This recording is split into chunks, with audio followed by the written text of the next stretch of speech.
इदरगता human rights activist Baloch नदरबरानी वकील ईमान ज़ैरब मज़ारी गुमा गपोहाल का। अस्सलाम वालेकुम ईमान साहिबा। वालेकुम अस्सलाम।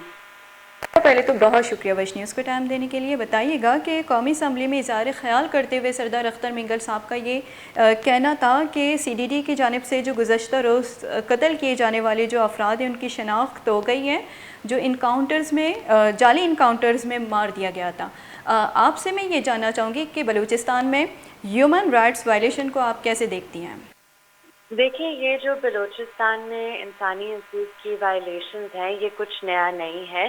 फेक इनकाउंटर्स, इज्तिमाई कब्रें, जबरी गुमशुदगियाँ, हर घर में इस तरह का कोई इंसिडेंट हुआ है, ऑलमोस्ट हर घर में।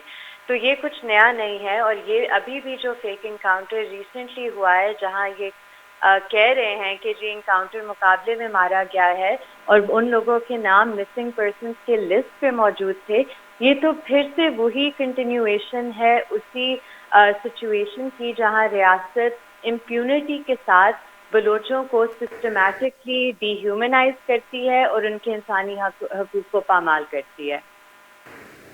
अच्छा ईमान मज़ारी साहिबा, जैसे कि बलूचिस्तान में हर वक्त हम देखते हैं कि ह्यूमन राइट्स वायलेशन काफ़ी ज़्यादा होती हैं, तो इस हवाले से आप क्या समझती हैं, ये जो इंटरनेशनल जो इदारे हैं वो क्यों खामोश हैं?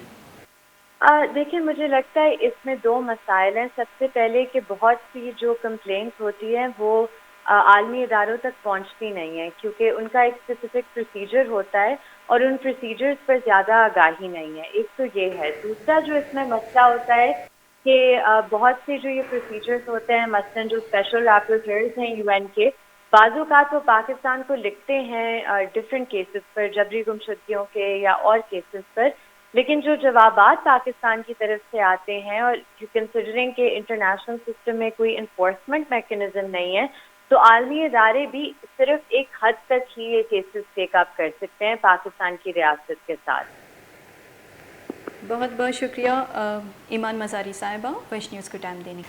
ह्यूमन राइट्स एक्टिविस्ट तो बलूच नदरबरानी वकील ईमान ज़ैरब मज़ारी मैं गुना गपोहाल करेंगे गपोहाल शुमा दिलगोश को।